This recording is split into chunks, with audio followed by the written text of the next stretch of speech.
ശ്ലീഹാകാലം 1-ാം ഞായർ. വിശുദ്ധ യോഹന്നാന്റെ സുവിശേഷം അധ്യായം 16 5 മുതൽ 15 വരെ. വിചിന്തനം 1. പന്തക്കുസ്തയുടെ സന്ദേശങ്ങൾ. ഏറ്റവും ബൃഹത്തായ ഒരു പ്രസ്ഥാനത്തിന് തുടക്കം കുറിച്ച ദിവസമാണിന്ന്. യേശുവിന്റെ സഭ ജന്മമെടുത്ത ദിവസം പന്തക്കുസ്ത തിരുനാളായ ഇന്നാണ്. ജെറൂസലം കേന്ദ്രമാക്കി അന്ത്യാത്താഴ വിരുന്നിന്റെ സാക്ഷ്യം വഹിച്ച അതേ ഊട്ടുശാലയിൽ അപ്പസ്തോല പ്രമുഖനായ പത്രോസിന്റെ നേതൃത്വത്തിലും നമ്മുടെ അമ്മ പരിശുദ്ധ കന്യാമറിയത്തിന്റെ അധ്യക്ഷതയിലും ശ്ലീഹന്മാരെല്ലാവരും പ്രാർത്ഥനാനിരതമായി കഴിയുന്ന രംഗമാണ്. പെട്ടെന്ന് അന്തരീക്ഷത്തിൽ മാറ്റങ്ങളുണ്ടാകുന്നു. കൊടുങ്കാറ്റ് വീശിയടിക്കുന്ന മാതിരിയുള്ളൊരു ശബ്ദം, എന്തോ ഒരു ഇരമ്പല്, ആരവം. പെന്തക്കോസ്ത തിരുനാളായതുകൊണ്ട് ലോകത്തിലെ വിവിധ ഭാഗങ്ങളിൽ നിന്ന് എത്തിയിട്ടുള്ള യഹൂദന്മാർ ജെറൂസലത്ത് തടിച്ചുകൂടിയിട്ടുണ്ടായിരുന്ന ദിവസങ്ങളായിരുന്നു അത്. യഹൂദന്മാർക്ക് പുറമെ മറ്റ് വിദേശികളായിട്ടുള്ള ആളുകളും തിരുനാൾ ആഘോഷിക്കുന്നതിനു വേണ്ടി ജെറൂസലത്തിൽ വന്നിരുന്നു. ആ ദിവസങ്ങളിൽ ആകെ എന്തോ ഒരു പ്രത്യേകത സാഹചര്യം പ്രകൃതിയിലുണ്ടാകുന്നു. അവിടെ കൂടിയിരുന്ന ജനങ്ങളൊക്കെ അത് ശ്രദ്ധിക്കാനിടവന്നു. പ്രാർത്ഥനാനിരതമായി കഴിഞ്ഞിരുന്ന ശിഷ്യന്മാരിൽ എന്തോ വലിയൊരു മാറ്റം ജനങ്ങൾ ദർശിക്കാൻ ഇടവരുന്നു. അന്നേ വരെയുള്ള അവരുടെ സംസാരത്തിൽ നിന്ന് വ്യത്യാസപ്പെട്ട രീതിയിലുള്ള സംസാരം, അവരുടെ പെരുമാറ്റത്തിലും അവരുടെ ഇരിപ്പിലും നടപ്പിലുമൊക്കെ എന്തോ ഒരു ദിവ്യത്വം ജനങ്ങൾ ദർശിക്കുന്നു. എന്തോ വലിയൊരു കാര്യം, മാറ്റം അവരുടെ വ്യക്തിത്വത്തിൽ വന്ന മാതിരി ജനങ്ങൾക്ക് ബോധ്യമാകുന്നു. ഇതിനിടയിൽ അപ്പസ്തോല പ്രമുഖനായ പത്രോസ് അവിടെ വന്ന് കൂടിയിരിക്കുന്ന ജനങ്ങളോടായിട്ട് സംസാരിക്കാൻ ആരംഭിക്കുന്നു. സംസാരം കേട്ടത് ജനങ്ങൾ ഒരുപാട്. ഇതിനു മുമ്പ് പത്രോസിനെ അവർ ശ്രവിച്ചിട്ടുള്ള ആളുകൾ അതിലുണ്ട്. പക്ഷേ ഇപ്പോ പത്രോസിന്റെ സംസാരത്തിൽ വളരെ വ്യത്യാസം. പണ്ട് യേശുക്രിസ്തു ഈ മണ്ണിൽ നടന്ന് സംസാരിച്ചിരുന്ന രീതിയിലുള്ള ഭാവങ്ങളൊക്കെ പത്രോസിന് വന്നിരിക്കുന്നു. വാക്കിലും പ്രവർത്തനത്തിലും ആംഗ്യത്തിലും ചേഷ്ടയിലൊക്കെ വലിയ വ്യത്യാസം. ഈ വ്യത്യാസം കണ്ട ജനങ്ങൾ പലരും പത്രോസ് പറയുന്നത് വിശ്വസിച്ചുകൊണ്ട് തിരുസഭയുടെ അംഗങ്ങളായിട്ട് തീരുന്നു. ഇങ്ങനെയാണ് കത്തോലിക്ക സഭയുടെ ആദ്യത്തെ ഉദയം. കത്തോലിക്ക സഭ ജന്മമെടുക്കുന്ന രംഗമാണ് ഞാൻ നിങ്ങളുടെ മുമ്പിൽ അവതരിപ്പിച്ചത്. എന്നാൽ അന്നും കത്തോലിക്ക സഭയ്ക്ക് വിവാദങ്ങളുണ്ടായിരുന്നു. ആ കൂടിയിരുന്ന ജനങ്ങളിൽ ചിലർ പറഞ്ഞു, ഇവരെന്തോ വീഞ്ഞു കുടിച്ച ഉന്മത്തരെ പോലെ സംസാരിക്കുന്നു. അവർക്ക് ഉൾക്കൊള്ളാൻ സാധിച്ചില്ല. അന്നും കത്തോലിക്ക സഭയ്ക്ക് എതിരായിട്ടുള്ള അഭിപ്രായങ്ങൾ ഉയർത്തുന്ന മനുഷ്യർ ലോകത്തിലുണ്ടായിരുന്നു, ആ സമൂഹത്തിലുണ്ടായിരുന്നു. ഇന്നുമുണ്ട്, നാളെയും ഉണ്ടാകും. സംസാരിക്കിൽ നിന്ന് വളരെ വ്യതിരിക്തമായ രീതിയിൽ ആശയങ്ങൾ വലിച്ചൂരി വിവാദത്തിലേക്ക് വേണ്ടി നയിക്കുന്ന ഒരു പ്രക്രിയ സഭയുടെ ജന്മം കൊടുത്ത ആദ്യ ദിവസത്തിലുണ്ടായിരുന്നു, തുടർന്നുള്ള ദിവസങ്ങളിൽ ഉണ്ടായിരുന്നു, ഇന്നുമുണ്ട്, നാളെയും അത് മാറ്റമുണ്ടാകാതെ തുടരുമെന്നാണ് നാം പ്രതീക്ഷിക്കേണ്ടത്. എത്രയോ ലോകത്തിൽ മുഴുവനും പരന്ന് പടർന്ന് വളർന്ന് വികസിച്ച് ജീവിച്ചുകൊണ്ടിരിക്കുന്ന കത്തോലിക്ക സഭയുടെ ആരംഭം എത്രയോ ലളിതമായ രീതിയിൽ ആരംഭിക്കുന്നു. എത്രയോ ലളിതമായ രീതിയിലാണ് ആ കത്തോലിക്ക സഭയുടെ ആരംഭം കുറിക്കുന്നത്. ഇന്ന് 600-ലേറെ കോടി ജനങ്ങൾ ഈ ലോകത്തിലുണ്ടെന്നാണ് കണക്കാക്കിയിരിക്കുന്നത്. അതിൽ 4-1 പേർ ഈ വലിയൊരു സംരംഭത്തിന്റെ അംഗങ്ങളായി തീർന്നിരിക്കുന്നു. ഇന്ന് ലോകത്തിൽ ഏറ്റവും അവസാനത്തെ ലഭ്യമായ കണക്കനുസരിച്ച് 105 കോടി കത്തോലിക്കർ ഇന്ന് ലോകത്തിലുണ്ട്. അകത്തോലിക്കരായിട്ടുള്ള മറ്റുള്ളവർ ഒരു 45-50 കോടി മറ്റു. ഇത്രയും ബൃഹത്തായ ഒരു പദ്ധതി, ഒരു പ്രസ്ഥാനം ഈ പ്രപഞ്ചത്തിൽ മറ്റൊന്നുമില്ല. ഇത്രയും ബൃഹത്തായ ഈ പദ്ധതിയുടെ, ഈ പ്രസ്ഥാനത്തിന്റെ തുടക്കമാണ് പെന്തക്കോസ്ത തിരുനാളായി ഇന്ന് ഏകദേശം 2000 വർഷങ്ങൾക്ക് മുമ്പ് ജെറൂസലമിൽ സിഹിയോൻ ഊട്ടുശാലയിൽ കേന്ദ്രമാക്കിക്കൊണ്ട് നടന്നത്. യേശുക്രിസ്തു അന്ന് ഈ ലോകത്തിൽ നിന്ന് വേർപിരിഞ്ഞു പോകുന്നതിന് മുമ്പ് അന്ത്യാത്താഴ വിരുന്നിൽ വെച്ച് വളരെ സുദീർഘമായി സംസാരിക്കുകയുണ്ടായി. ആ സംസാരത്തിലെ ഏറ്റവും പ്രധാനപ്പെട്ട വിഷയങ്ങളിൽ ഒന്ന്, ഞാൻ ഒരു സഹായകനെ നിങ്ങൾക്കായിട്ട് അയക്കും. ഇന്നത്തെ സുവിശേഷവും അത് വ്യക്തം വ്യക്തമാക്കുന്നു. ഞാൻ പറയുന്ന കാര്യങ്ങൾ നിങ്ങൾക്ക് മനസ്സിലാകുന്നില്ല. ഇപ്പോൾ അത് ഗ്രഹിക്കാൻ നിങ്ങൾക്ക് പ്രാപ്തിയില്ല. എന്റേതായിട്ടുള്ള കാഴ്ചപ്പാടുകൾ നിങ്ങൾക്ക് മനസ്സിലാക്കാൻ വേണ്ടി നിങ്ങളെ സഹായിക്കാൻ, നിങ്ങളെ വേണ്ട വിധത്തിൽ പഠിപ്പിക്കാൻ ഞാൻ എന്റെ അരൂപിയെ നിങ്ങളിലേക്ക് ഞാൻ അയക്കും. അവൻ ഞാൻ പറഞ്ഞ കാര്യങ്ങൾ നിങ്ങളെ പഠിപ്പിക്കും. ഒരുപാട് കാര്യങ്ങൾ നിങ്ങളോട് ഇനിയും എനിക്ക് പറയാനുണ്ട്. യേശു വ്യക്തമാക്കുന്നു ഇന്നത്തെ സുവിശേഷത്തില്. പറഞ്ഞവ തന്നെ മനസ്സിലാക്കാൻ നിങ്ങൾക്ക് പ്രാപ്തിയില്ല. ഇനി പറയാനുള്ള കാര്യങ്ങൾ പറഞ്ഞാൽ നിങ്ങൾക്ക് ഗ്രഹിക്കാനുള്ള ബുദ്ധിയില്ല. അതുകൊണ്ട് ഞാൻ അയക്കുന്ന ഈ സഹായകൻ, എന്റെ അരൂപി, നിങ്ങളിൽ പ്രവർത്തിച്ച് എന്താണ് കൂടുതൽ നിങ്ങൾക്ക് വെളിപ്പെടുത്താനുള്ളത് എന്നും അവൻ നിങ്ങളെ അറിയിച്ചുകൊണ്ടിരിക്കും. അവൻ എന്റെ അരൂപിയാണ്. ഈ അരൂപിയുടെ പ്രവർത്തനമാണ് പെന്തക്കോസ്താ തിരുനാളായിട്ടുള്ള ഇന്നേ ദിവസം ക്രൈസ്തവരായ നമ്മൾ ആഘോഷിക്കുകയും അനുഷ്ഠിക്കുകയും ആചരിക്കുകയും ചെയ്യുന്നത്. ഇത് യഹൂദന്മാരുടെ ഒരു തിരുനാൾ എന്ന രീതിയിൽ അപ്പുറം നമ്മുടെ സഭയിലും നമ്മളിലും പ്രവർത്തിക്കുന്ന ദൈവത്തിന്റെ അരൂപിയുടെ പ്രവർത്തനങ്ങളെ മനസ്സിലാക്കുന്നതിനും അതിനെ അനുഭവിക്കുന്നതിനും വേണ്ടിയുള്ള ഒരു പ്രത്യേക ദിവസമാണിത്. അങ്ങനെ വരുമ്പോൾ നാം ചില കാര്യങ്ങൾ വസ്തുനിഷ്ഠമായിട്ട് നാം മനസ്സിലാക്കേണ്ടതുണ്ട്. അരൂപി എന്ന് നമ്മൾ പലപ്പോഴും പറഞ്ഞു കേൾക്കുന്നുണ്ട്. ഇന്ന് പണ്ടത്തേക്കാൾ കൂടുതലായിട്ട് എല്ലാം പ്രൈസ് ദി ലോർഡ്, ഹല്ലേലൂയ, അരൂപി. ഈ അരൂപിയുടെ പ്രവർത്തനം എന്താണെന്ന് നമ്മൾ ഇന്ന് മനസ്സിലാക്കേണ്ടതുണ്ട്. കത്തോലിക്ക സഭ എന്താണ് യേശുക്രിസ്തു അരൂപി നിങ്ങളിലേക്ക് വരുമ്പോ നിങ്ങളെ പഠിപ്പിക്കും, നിങ്ങൾക്ക് വേണ്ടി ഞാൻ പറഞ്ഞ കാര്യങ്ങൾ വെളിപ്പെടുത്തി തരും എന്ന് പറഞ്ഞതിന്റെ പൊരുൾ എന്താണ് എന്ന് നമ്മൾ മനസ്സിലാക്കേണ്ടതുണ്ട്. ഇത് മനസ്സിലാക്കാൻ അല്പം നിങ്ങളുടെ ശ്രദ്ധ ഞാൻ ക്ഷണിക്കുകയാണ്. പണ്ടേ നമ്മൾ പഠിച്ചിട്ടുള്ള ചില വിശ്വാസ സത്യങ്ങള് ഇന്ന് നമ്മുടെ ജീവിതത്തിലേക്ക് ഒന്നുകൂടെ ഉറപ്പിക്കുന്നതിനും അത് അയവിറക്കി നമ്മുടെ ബോധ്യതലത്തിലേക്ക് കൊണ്ടുവരുന്നതിനും വേണ്ടി അടുത്ത ഏതാനും നിമിഷങ്ങള് നമുക്ക് അതിനുവേണ്ടി ചെലവിടാം. അരൂപിയുടെ പ്രവർത്തനം പ്രധാനമായി 3 തലത്തിലാണ് നടക്കുക. 3 വിധത്തിലാണ് അരൂപി പ്രവർത്തിക്കുക സഭയിലും നമ്മളിലും. 1 പഠിപ്പിക്കുക, അരൂപിയുടെ പ്രവർത്തനമാണ്. 2 സാക്ഷ്യം വഹിക്കുക, അരൂപിയുടെ പ്രവർത്തനമാണ്. 3 ബോധ്യപ്പെടുത്തുക, അരൂപിയുടെ പ്രവർത്തനമാണ്. ഈ തലത്തിലും ഈ തരത്തിലുമാണ് അരൂപി പ്രവർത്തിച്ചുകൊണ്ടിരിക്കുക. പഠിപ്പിക്കുക എന്ന് പറഞ്ഞാൽ സ്കൂൾ കെട്ടിപ്പൊക്കി, കോളേജ് പടുത്തുയർത്ത്, യൂണിവേഴ്സിറ്റികൾ ഉണ്ടാക്കി, അതിലൊരു ചെയർ വെച്ച് അതിൽ അരൂപി കയറിയിരുന്ന് പഠിപ്പിക്കുന്ന രീതിയല്ല അരൂപിയുടെ പ്രവർത്തനം. അരൂപി പഠിപ്പിക്കുന്നു എന്ന് പറഞ്ഞാൽ യേശുവിന്റെ പഠനങ്ങള് മനുഷ്യർക്ക് സഭയ്ക്ക് ബോധ്യപ്പെടുത്തുക എന്നുള്ളതാണ്. സഭയെ അറിയിക്കുക, സഭയെ പഠിപ്പിക്കുക എന്നുള്ളതാണ് യേശുവിന്റെ പഠനങ്ങള്. യേശുവിന്റെ പഠനങ്ങളല്ലാത്ത ഒരു പഠനം അരൂപിക്ക് പഠിപ്പിക്കാൻ സാധ്യമല്ല. അങ്ങനെ പഠിപ്പിക്കുന്ന ഒരു അരൂപി ദൈവത്തിന്റെ അരൂപിയല്ല, യേശുവിന്റെ അരൂപിയല്ല. അപ്പൊ യേശുവിന്റെ പഠനങ്ങള്, യേശുവിന്റെ കാഴ്ചപ്പാടുകള്, ചിന്താരീതികള്, പ്രബോധനങ്ങള്, ഇതൊക്കെ സഭയെ ഏൽപ്പിച്ചിരിക്കുന്നു യേശു. സഭയെ ഏൽപ്പിക്കുക എന്ന് പറഞ്ഞാൽ യേശു തിരഞ്ഞെടുത്തിട്ടുള്ള ശിഷ്യന്മാര്, അതിന്റെ തലവനായ പത്രോസ് ഉൾപ്പെടെയുള്ള ആ ശിഷ്യ സമൂഹത്തെയാണ് യേശുവിന്റെ പഠനങ്ങള് യേശു ഈ ലോകത്തു നിന്ന് വേർപിരിഞ്ഞു പോകുന്നതിന് മുമ്പ് ഏൽപ്പിച്ചത്. ഇതാണ് സഭയെ ഏൽപ്പിക്കുക എന്ന് പറയുന്നത്. ഇതിന്റെ പേരാണ് ദി ഡെപ്പോസിറ്റ് ഓഫ് ഫെയ്ത്ത് എന്ന് പറയും. വിശ്വാസത്തിന്റെ ആകമാനം ഏൽപ്പിച്ചിരിക്കുന്നത് സഭയെയാണ്. ആ ഏൽപ്പിക്കപ്പെട്ടിരിക്കുന്ന സഭയുടെ ഒരു ആ ഭാഗത്തിന് പേരാണ് മജിസ്റ്റീരിയം എക്ലേസിയെ എന്നാണ് അതിനെ വിളിക്കുക. The teaching authority of the church എന്ന് ഇംഗ്ലീഷിൽ പറയും. സഭയുടെ പ്രബോധനാധികാരം എന്നാണ് അതിന്റെ അർത്ഥം. ഇത് ആരെ ഏൽപ്പിച്ചിരിക്കുന്നു?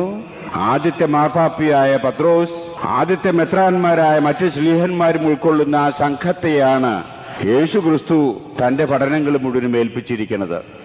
ഈ പഠനത്തെ പ്രാദേശിക സഭകളിലേക്ക് വേണ്ടി ജനങ്ങളിലേക്ക് എത്തിക്കാൻ വേണ്ടിയാണ് ലോകത്തെമ്പാടുമുള്ള മെത്രാന്മാര് ഈ സഭയുടെ പഠനത്തെ മെത്രാന്മാരിൽ കൂടിയാണ് ഇന്ന് പ്രപഞ്ചത്തിലേക്ക് വിശ്വാസികളിലേക്ക് എത്തിക്കുന്നത്.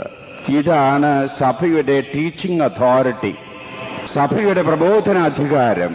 ഈ പ്രബോധനാധികാരത്താൽ പഠിപ്പിക്കപ്പെടാത്ത ഒരു സത്യവും പരിശുദ്ധാരൂപി വെളിപ്പെടുത്തുന്നു എന്ന് പറഞ്ഞാൽ അത് അസത്യമാണ്. അത് യേശുവിന്റെ അരൂപിക്ക് യോജിക്കുന്നതല്ല. ഇവിടെയാണ് നമ്മുടെ ചില യാഥാർത്ഥ്യങ്ങൾ മനസ്സിലാക്കേണ്ടത്. പരിശുദ്ധാരൂപി ഒരു വ്യക്തിയിൽ പ്രവർത്തിച്ച് എന്നിൽ അരൂപിയുണ്ട്, ഇതാണ് സത്യം, ഇതുവരെയുള്ള സത്യം ഇതല്ല എന്ന് ആരെങ്കിലും പഠിപ്പിച്ചാൽ അത് പരിശുദ്ധാരൂപിയുടെ പ്രവർത്തനമല്ല. പരിശുദ്ധാരൂപിയുടെ പ്രവർത്തനം സഭയിലും സഭയിലൂടെയും യേശുക്രിസ്തു പഠിപ്പിച്ചത് മാത്രമേ പഠിപ്പിക്കാൻ അവന് അധികാരമുള്ളൂ. ഇന്നത്തെ സുവിശേഷം അത് അടിവരയിട്ട് യേശു വ്യക്തമാക്കുന്നുണ്ട്. ഞാൻ പഠിപ്പിച്ച കാര്യങ്ങള് നിങ്ങളെ പഠിപ്പിക്കും, അതിൽ നിന്ന് പുറത്ത് പഠിപ്പിക്കുന്ന അരൂപി എന്റേതല്ല. ഇത് വിശ്വാസികളായി നാം മനസ്സിലാക്കേണ്ടിയിരിക്കുന്നു. മറ്റോരോ സ്ഥലത്തും എനിക്ക് വെളിപാട് കിട്ടിയിരിക്കുന്നു, എനിക്ക് അരൂപിയുടെ പ്രവർത്തനം ലഭിച്ചിരിക്കുന്നു എന്നൊക്കെ പറഞ്ഞ് ഓരോരുത്തരും ഓരോ തരത്തിലുള്ള വ്യാഖ്യാനങ്ങൾ ഇന്ന് ലോകത്തിന്റെ ദിഗന്ധങ്ങളിലും നമ്മുടെ നാടുകളിലും കേട്ടുകൊണ്ടിരിക്കുന്നു. യഥാർത്ഥത്തിൽ ഒരു വിശ്വാസി മനസ്സിലാക്കേണ്ടത് സഭയുടെ പഠനത്തിന്റെ ചട്ടക്കൂട്ടിൽ നിന്നുകൊണ്ടാണോ എങ്കിൽ മാത്രമേ അത് യേശുവിന്റെ പഠനമാകുള്ളൂ, എങ്കിൽ മാത്രമേ അത് പരിശുദ്ധാരൂപിയുടെ പ്രവർത്തനമാകുള്ളൂ. അല്ലെങ്കിൽ അത് സ്വാർത്ഥപരമായിട്ടുള്ള ചില ലക്ഷ്യങ്ങള്, ചില അസുഖത്തിന്റെ പശ്ചാത്തലത്തിൽ ഉണ്ടാകുന്ന ജൽപ്പന്നങ്ങളായിട്ട് എഴുതിത്തള്ളാനും കേട്ടുകളയാനും ഇടവരണം വിശ്വാസികള്. അപ്പൊ പരിശുദ്ധാരൂപിയുടെ പ്രവർത്തനം പഠിപ്പിക്കുകയാണ്. എന്താണ് പഠിപ്പിക്കുന്നത്? യേശുക്രിസ്തുവിന്റെ പഠനം. ആ യേശുക്രിസ്തുവിന്റെ പഠനം നമുക്ക് എങ്ങനെ കിട്ടും? സഭയിൽ കൂടെ അല്ലാതെ യേശുക്രിസ്തുവിന്റെ പഠനം ഇന്ന് ലഭ്യമല്ല. അപ്പൊ സഭയുടെ കാഴ്ചപ്പാടിലും സഭയുടെ പഠനത്തിന്റെ ചട്ടക്കൂട്ടിലും നിന്നുകൊണ്ടല്ലാതെ ഒരു ക്രിസ്തീയ വിശ്വാസിക്ക് പരിശുദ്ധാരൂപി പ്രേരിതനായിട്ട് എന്ന് പറഞ്ഞ് ഒരു പഠനം ഇറക്കാൻ സാധ്യമല്ല. അതുകൊണ്ടാണ് ഇന്നും സഭയുടെ നിലപാട് ഓരോ വ്യക്തികൾക്ക് ഓരോ വെളിപാടുണ്ടായി. ആ വെളിപാടിലെ ചിലർ പുസ്തകങ്ങൾ ഇറക്കുന്നു, ചിലർ കാസറ്റുകൾ ഇറക്കുന്നു, ചിലർ പ്രസംഗങ്ങൾ പറയുന്നു. ഇതിനൊക്കെ സൂക്ഷിക്കണം, ഇതിലൊക്കെ അബദ്ധങ്ങളുണ്ട് എന്ന് കത്തോലിക്ക സഭ വാണിംഗ് തന്നുകൊണ്ടിരിക്കുകയാണ്. ആദ്യത്തെ ആ യേശുവിന്റെ സഭയിൽ നിന്ന് ഈ സ്വതസിദ്ധമായിട്ടുള്ള ഓരോരുത്തരുടെയും പഠനങ്ങൾ ഉൾക്കൊണ്ടുകൊണ്ട് സമൂഹത്തിൽ പഠിപ്പിക്കാൻ വേണ്ടി ഇറങ്ങിത്തിരിച്ചവരാണ് കത്തോലിക്ക സഭയിൽ നിന്ന് ഭിന്നമായി പോയിട്ടുള്ള മറ്റെല്ലാ സഭാവിഭാഗങ്ങളും. എത്രയോ സഭാവിഭാഗങ്ങള് അത് ഓരോ ദിവസം പെരുകിക്കൊണ്ടിരിക്കുന്നു. സ്വാർത്ഥപരമായിട്ടുള്ള ചില കാഴ്ചപ്പാടിന്റെ അടിസ്ഥാനത്തിൽ, വ്യക്തിപരമായിട്ടുള്ള ചില താല്പര്യങ്ങളുടെ അടിസ്ഥാനത്തിൽ അവരുടേതായിട്ടുള്ള പഠനങ്ങള് അത് പരിശുദ്ധാരൂപിയുടേതാണെന്ന് പറഞ്ഞുകൊണ്ട് പഠിപ്പിക്കുന്ന സഭകളാണ് ഇന്ന് പ്രോട്ടസ്റ്റന്റ് വിഭാഗത്തിലും മറ്റ് കത്തോലിക്ക ഇതര വിഭാഗങ്ങളിലും കൂടെ ഇന്ന് നടക്കുന്നത്. അത് സൂക്ഷിക്കേണ്ടതാണ്. പരിശുദ്ധാരൂപിയുടെ പഠനങ്ങളല്ല എന്ന് നമ്മൾ പന്തക്കുസ്താ തിരുനാളായിട്ടുള്ള ഇന്നേ ദിവസം നമ്മൾ മനസ്സിലാക്കേണ്ടിയിരിക്കുന്നു. അപ്പൊ പരിശുദ്ധാരൂപിയുടെ പ്രവർത്തനത്തിന്റെ ഒരു രംഗമാണ് പഠിപ്പിക്കുക. യേശുക്രിസ്തു പഠിപ്പിച്ച കാര്യങ്ങള്, സഭയിൽ കൂടെയുള്ള പഠനങ്ങള്, ഇതിൽ കൂടി അല്ലാതെ ഒരു പഠനം പരിശുദ്ധാരൂപിക്ക് നടത്താൻ സാധ്യമല്ല. അത് പരിശുദ്ധാരൂപി അല്ല, അത് ദുഷ്ടാരൂപിയാണ്. ഇത് തിരിച്ചറിയാനുള്ള പ്രാപ്തി വിശ്വാസികൾക്കുണ്ടാകണം. രണ്ടാമത്തെ കാര്യമാണ് പരിശുദ്ധാരൂപി ചെയ്യുന്നത്, സാക്ഷ്യം വഹിക്കുക. സാക്ഷ്യം വഹിക്കുക എന്ന് പറഞ്ഞാൽ യേശുക്രിസ്തുവിന്റെ പഠനങ്ങൾ ഉൾക്കൊണ്ടുകൊണ്ട് ആ പഠനങ്ങൾക്കനുസരിച്ച് ധീരമായ രീതിയിൽ ജീവിക്കാൻ ഇടവന്നിട്ടുള്ള ആളുകളാണ് വിശുദ്ധാത്മാക്കള്. അപ്പൊ യേശുക്രിസ്തുവിന്റെ പഠനങ്ങൾക്ക് ധീരോദാത്തമായി സാക്ഷ്യം വഹിക്കുന്ന ആളുകളാണ്, വഹിച്ചിട്ടുള്ള ആളുകളാണ് വിശുദ്ധാത്മാക്കള്. ഇതാണ് സാക്ഷ്യം വഹിക്കുക. അപ്പൊ ആരിലാണ് ഈ സാക്ഷ്യം വളരെ ശക്തമായിട്ട് നടക്കുക? ഈ പഠനത്തിനനുസരിച്ച് വളരെ വളരെ ബോധപൂർവം, വളരെ സമഗ്രമായ രീതിയിലുള്ള ജീവിതം മുന്നോട്ട് കൊണ്ടുപോകാൻ ആത്മാർത്ഥമായിട്ട് ശ്രമിക്കുന്ന വ്യക്തികളിലെ പരിശുദ്ധാരൂപിയുടെ പ്രവർത്തനം നിഴലിക്കൂ. അവരാണ് ഇന്ന് സഭയിൽ വണങ്ങപ്പെടുന്ന, നാളെ വണങ്ങപ്പെടാനിരിക്കുന്ന വിശുദ്ധാത്മാക്കളൊക്കെ. എങ്ങനെ ഈ സാക്ഷ്യം വഹിക്കൽ നടക്കണത്? ഒന്ന് രണ്ട് ചെറിയ ഉദാഹരണം കൊണ്ട് ഞാനത് വ്യക്തമാക്കാം. ഹെൻറി എട്ടാമൻ രാജാവ് ഇംഗ്ലണ്ടിന്റെ രാജാവായിരുന്ന അവസരത്തില് അതുവരെ കത്തോലിക്കാ സഭയുടെ അംഗമായിരുന്നു ഹെൻറി എട്ടാമൻ. പക്ഷേ യേശുക്രിസ്തുവിന്റെ പഠനത്തിന് വിപരീതമായ രീതിയിൽ സ്വന്തം താല്പര്യത്തിനനുസരിച്ച് ഹെൻറി എട്ടാമൻ രാജാവിന് വിവാഹം ഒന്നിൽ കൂടുതൽ നടത്തണമെന്നൊരു ആഗ്രഹം വന്നു. മറ്റൊരു സ്ത്രീയെ പ്രേമിച്ചു. ആ പ്രേമിച്ചതിന്റെ അടിസ്ഥാനത്തില് യേശുക്രിസ്തുവിന്റെ പഠനത്തിൽ നിന്ന് വ്യത്യാസപ്പെട്ട രീതിയിൽ രാജ്യത്ത് ഒരു വിളംബരം ചെയ്യാൻ ഇടവരുന്നു. ആ രാജ്യത്തിലെ ആ രാജാവിന്റെ ഉദ്യോഗസ്ഥന്മാരിൽ പ്രമുഖനായിട്ടുള്ള തോമസ് മൂർ, അന്ന് കത്തോലിക്കനായിട്ടുള്ള തോമസ് മൂർ ഈ യേശുക്രിസ്തുവിന്റെ പഠനം ഇതല്ല എന്ന് മനസ്സിലാക്കിക്കൊണ്ട് രാജാവിന്റെ കൽപ്പനയ്ക്ക് എതിരായിട്ട് നിന്നു തോമസ് മൂർ. രാജാവ് തോമസ് മൂറിനെ ശിക്ഷിക്കാൻ വേണ്ടി ഒരുങ്ങുന്നു. അങ്ങനെ കഴുത്ത് വെട്ടി കൊല്ലാൻ വേണ്ടിയിട്ടുള്ള ശിക്ഷയാണ് തോമസ് മൂറിന് നൽകിയത്. കഴുത്ത് വെട്ടപ്പെടാൻ വേണ്ടി തോമസ് മൂർ മുട്ടുമേൽ നിൽക്കുമ്പോ ആരാച്ചാര് കത്തി ഊങ്ങിപ്പിടിച്ചുകൊണ്ട് ശിരസ് വെട്ടാൻ വേണ്ടി വരുന്ന അവസരത്തില് തോമസ് മൂർ മുട്ടുമേൽ നിന്നുകൊണ്ട് താടി നീട്ടി വളർത്തിയിരിക്കുന്ന തോമസ് മൂർ, എന്റെ താടി, എന്റെ രാജാവിന് ഒരു തെറ്റും ചെയ്തിട്ടില്ലല്ലോ എന്ന് പറഞ്ഞുകൊണ്ട് താടി പൊക്കിപ്പിടിച്ചുകൊണ്ട് അതിനെ നിങ്ങൾ ഉപദ്രവിക്കണ്ട എന്ന് പറഞ്ഞുകൊണ്ട് വെട്ടൂ എന്റെ കഴുത്ത് എന്ന് പറഞ്ഞുകൊണ്ട് നീട്ടിക്കൊടുത്തവനാണ് തോമസ് മൂർ. യേശുക്രിസ്തുവിന്റെ പഠനത്തിന് സാക്ഷ്യം വഹിക്കുന്ന രീതി കൊണ്ടോ ഈ ശക്തി തോമസ് മൂറിന് എവിടുന്ന് കിട്ടി? ഇതാണ് പരിശുദ്ധാരൂപിയുടെ പ്രവർത്തനം. ആ കൊലക്കളത്തിലേക്ക് തോമസ് മൂർ പോകുന്നതിന് മുമ്പ് ഭാര്യയും 4 പെൺമക്കളും അപ്പച്ചനെ കെട്ടിപ്പിടിച്ചുകൊണ്ട് പറയുന്നു, അപ്പച്ച ഒരു വാക്ക് പറഞ്ഞാ പോരെ, രാജാവിന്റെ വിളംബരം ഞാൻ അനുസരിക്കുന്നുവെന്ന് ഒരു വാക്ക് പറഞ്ഞാൽ ഇങ്ങനെ ദാരുണമായിട്ടുള്ള രീതിയിൽ മരണം കൈവരിക്കേണ്ടി വരുമോ അപ്പച്ച? നിങ്ങളുടെ ഭാവി എന്തായി? ഭാര്യ പറയുന്നു, നിങ്ങൾ പോയാൽ ഈ 4 പെൺകുട്ടികളുടെ ഭാവി എന്തായി? അവിവേകം കാണിക്കല്ലേ, അബദ്ധം കാണിക്കല്ലേ? അവർ തടയുന്നു. അവരിൽ പരിശുദ്ധാരൂപിയുടെ പ്രവർത്തനമല്ല മക്കളെ, അവരിൽ സ്വാർത്ഥപരമായിട്ടുള്ള രൂപിയുടെ പ്രവർത്തനമാണ്. അവരെ തട്ടി നീക്കിക്കൊണ്ട് തോമസ് മൂർ പറയുന്നു, ഞാൻ ജീവിച്ചിരിക്കുന്നെങ്കിൽ നിങ്ങളെ സംരക്ഷിക്കാൻ എത്ര കൊല്ലം എനിക്കുണ്ടാകും? നിശബ്ദരായവര് 20, 30, 40 കൊല്ലം ചിലപ്പോൾ നിങ്ങളെ സംരക്ഷിക്കാൻ ഞാൻ ഉണ്ടാകുമായിരിക്കും. അതിനുശേഷമോ നിത്യമായിട്ട് നിങ്ങളെ സംരക്ഷിക്കത്തക്ക വിധത്തില് ഞാൻ എന്റെ ആത്മാവിനെ നിത്യപിതാവിന് കാഴ്ചവെക്കാൻ വേണ്ടി ഞാൻ പോകുന്നു എന്ന് പറഞ്ഞുകൊണ്ട് ഭാര്യയെയും 4 പെൺമക്കളെയും തട്ടി നീക്കിക്കൊണ്ടാണ് തോമസ് മൂർ കൊലക്കളത്തിലേക്ക് പോയത്. ഇതാണ് അരൂപിയുടെ സാക്ഷ്യം വഹിക്കല്. എല്ലാവരും കഴുത്ത് വെട്ടി കൊല്ലണം എന്നൊന്നുമല്ല. സത്യം പറയാൻ ഇടവരുമ്പോ എന്തിനാ ഒരു അസത്യം പറഞ്ഞാൽ നമുക്ക് കാശൊന്നും നഷ്ടമില്ല, എന്ന കാശ് കിട്ടുകയും ചെയ്യും എന്ന് പ്രേരിപ്പിക്കുന്നതിന് പകരം ഞാൻ സത്യമേ പറയുള്ളൂ, എന്റെ കഴുത്ത് പോയാലും ശരി, എന്റെ ജോലി പോയാലും ശരി, എന്റെ ജീവൻ നഷ്ടപ്പെട്ടാലും ശരി എന്ന് പറയാൻ സാധിക്കുന്ന ഒരു കത്തോലിക്കന് പരിശുദ്ധാരൂപിയുടെ പ്രവർത്തനത്തിലെ സാക്ഷ്യമാണത്. ഫ്രാൻസിൽ ധീര വനിതയായിരുന്ന ജോൺ ഓഫ് ആർക്ക്, അവൾ സാധാരണക്കാരൊരു പെൺകുട്ടിയായിരുന്നു. പക്ഷേ അവൾക്ക് ചില ബോധ്യങ്ങൾ വന്നു. ആ ബോധ്യത്തിന്റെ അടിസ്ഥാനത്തിൽ ഫ്രഞ്ച് ജനതയ്ക്ക് നേതൃത്വം കൊടുക്കാൻ ഇടവന്നു. യുദ്ധത്തിൽ ജയിച്ചു. അവൾ ഒരു കത്തോലിക്കയായിട്ട് വിശ്വസിച്ചു, ജീവിച്ചു. അങ്ങനെ വന്നപ്പോൾ അവളെ ചുട്ടെരിച്ചു കൊല്ലാൻ വേണ്ടിയാണ് ഭരണാധികാരികൾ കൽപ്പന പുറപ്പെടുവിച്ചത്. പച്ച ശരീരം കത്തി ആളിക്കത്തുന്ന അവസരത്തില് ജോൺ ഓഫ് ആർക്ക് സങ്കീർത്തനം ആലപിച്ചുകൊണ്ട് വെന്തു മരിക്കുന്നു. ഇതാണ് പരിശുദ്ധാരൂപിയുടെ സാക്ഷ്യത്തിന്റെ ശക്തി. മൃഗങ്ങളുടെ ഇടയിലേക്ക് എറിയപ്പെടുക ആളുകളെ യേശുവിൽ വിശ്വസിക്കുന്ന വ്യക്തികളാണ് എന്നുള്ള ഒരൊറ്റ കാരണത്താൽ കുറ്റം ചുമത്തപ്പെട്ട് അങ്ങനെ സിംഹങ്ങളും പുലികളും കടിച്ചു നീറാൻ വേണ്ടിയിട്ട് കൊളോസിയത്തിലേക്ക് വലിച്ചെറിയപ്പെടുന്ന ആ അവസരത്തില് തമാശ പറഞ്ഞിട്ട് മൃഗങ്ങളുടെ കടിയേറ്റ് മാംസം മൃഗങ്ങൾ ഭക്ഷിക്കാനിട വരുന്ന രംഗങ്ങള്, ഇതാണ് പരിശുദ്ധാരൂപിയുടെ പ്രവർത്തനത്തിന്റെ ചൈതന്യ വിശേഷം. ഇത് മരണം തന്നെ ആകണമെന്നില്ല.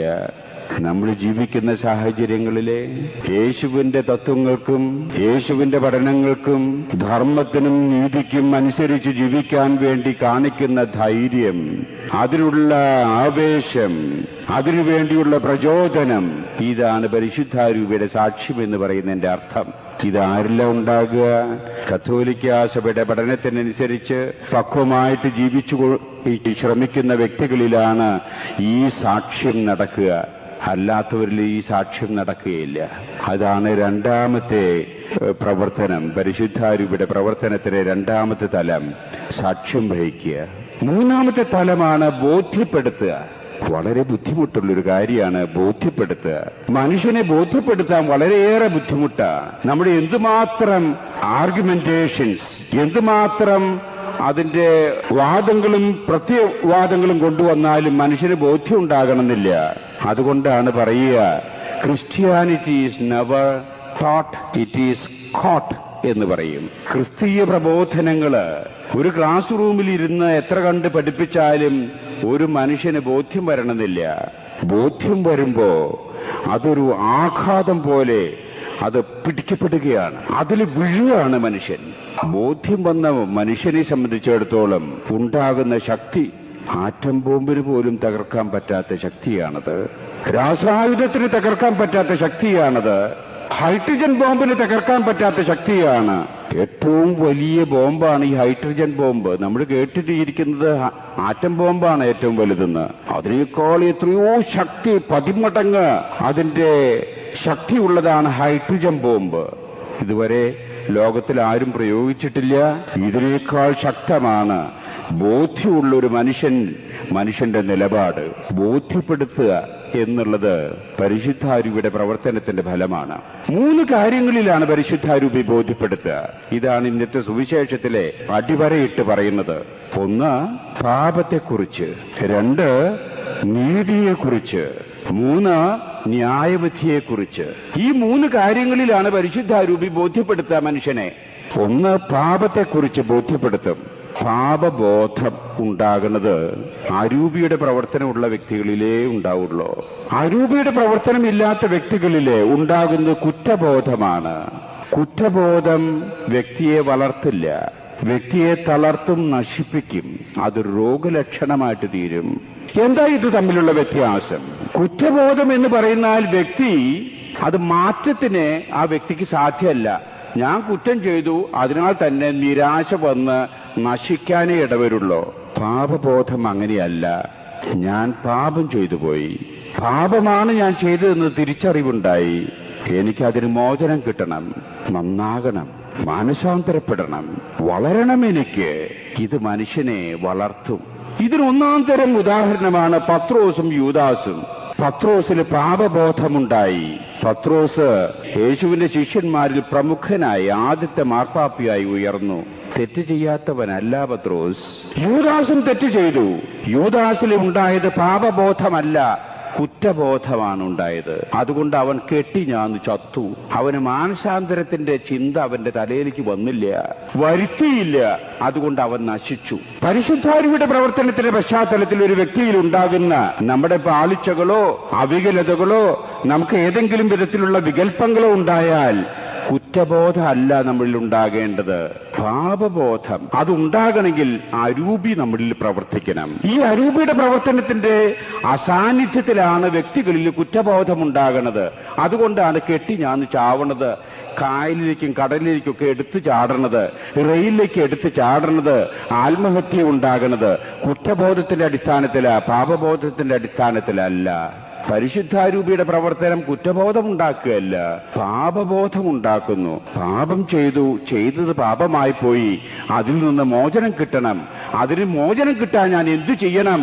ഈ ഒരു മനസ്ഥിതിയാണ് ആ വ്യക്തിയിൽ ഉണ്ടാകുന്നത്. ആ വ്യക്തിയുടെ മാനസാന്തരം, അതാണ് പാപബോധത്തിന്റെ ഇഫക്റ്റ്.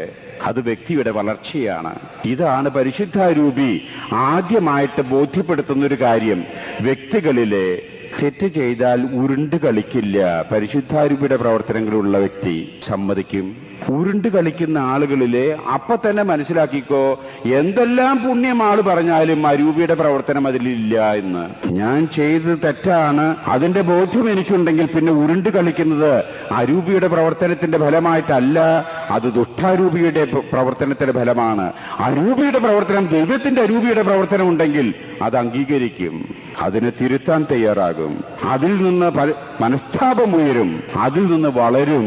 ഇതാണ് അരൂപിയുടെ പ്രവർത്തനം. നമുക്ക് നമ്മെ തന്നെ ഒന്ന് പരീക്ഷിച്ചു നോക്കാം. നമുക്ക് ഏതെങ്കിലും തരത്തിൽ അബദ്ധങ്ങൾ വന്നാൽ, വികല്പങ്ങൾ ഉണ്ടായാൽ നമ്മൾ ന്യായീകരണങ്ങളാണോ കൂടുതൽ ഉണ്ടാകുന്നത്? ആണെങ്കിൽ അത്ര കണ്ട് അരൂപി നമ്മളിൽ പ്രവർത്തിക്കുന്നില്ല. ന്യായീകരണമല്ലാതെ അത് സമ്മതിക്കാനാണോ നമ്മൾ തയ്യാറാകുന്നത്?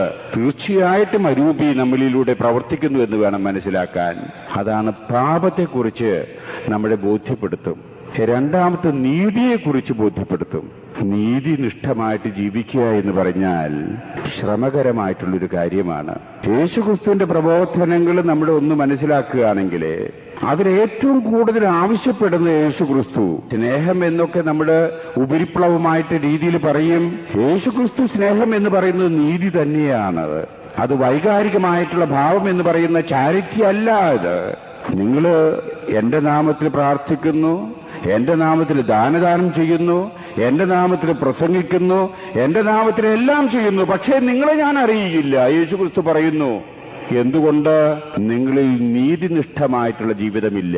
അതുകൊണ്ട് ആദ്യം നിങ്ങൾ ദൈവത്തിന്റെ നീതി അന്വേഷിക്കുവിൻ, മറ്റെല്ലാം നിങ്ങൾക്കായി നൽകപ്പെടും എന്നാണ് യേശുക്രിസ്തു നമുക്ക് നൽകുന്ന പ്രബോധനം. അർഹിക്കുന്നവന് അർഹിക്കുന്നത് അർഹിക്കുന്ന വിധത്തിൽ നൽകുക നീതിയുടെ വശമാണത്. ഇടത്തോട്ടോ വലത്തോട്ടോ പാടാതെ മധ്യത്തിലൂടെ നടക്കാൻ സാധിക്കുക ഒരു വ്യക്തിക്ക്.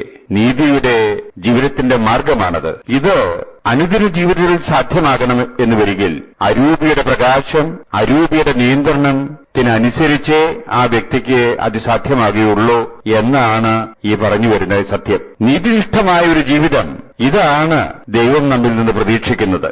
അരൂപിയുടെ പ്രവർത്തനത്തിന്റെ മേലപ്പുള്ളൊരു വ്യക്തിക്ക് എപ്പോഴും ചിന്തയിലും എപ്പോഴും പ്രവർത്തനത്തിലും എപ്പോഴും ജീവിതചര്യയിലും ഈ നീതിബോധം പ്രാവർത്തികമാക്കാൻ സാധിക്കും. അല്ലാത്തവന് നീതിയെ സംബന്ധിച്ചിടത്തോളം ചിന്തയുണ്ടാകില്ല എന്നർത്ഥം. പരിശുദ്ധാരൂപിയുടെ പ്രവർത്തനങ്ങളിൽ മൂന്നാമത്തേതാണല്ലോ ബോധ്യപ്പെടുത്തുക. പാപത്തെക്കുറിച്ച് ബോധ്യപ്പെടുത്തണം, നീതിയെ സംബന്ധിച്ചും ബോധ്യമുണ്ടാകണം വ്യക്തികൾക്ക്. മൂന്നാമത്തെ തലമാണ് ന്യായവിധിയെ സംബന്ധിച്ചുള്ള ബോധ്യം. ഒരു വ്യക്തി നല്ലത് ചെയ്താൽ നന്മ ലഭിക്കുമെന്നും തെറ്റ് ചെയ്താൽ ശിക്ഷ ഉണ്ടാകുമെന്നുമുള്ള ഒരു ചിന്ത ആ വ്യക്തിയില് നിഴലിക്കുക, ആ വ്യക്തിയെ ഭരിക്കാനിടവരിക.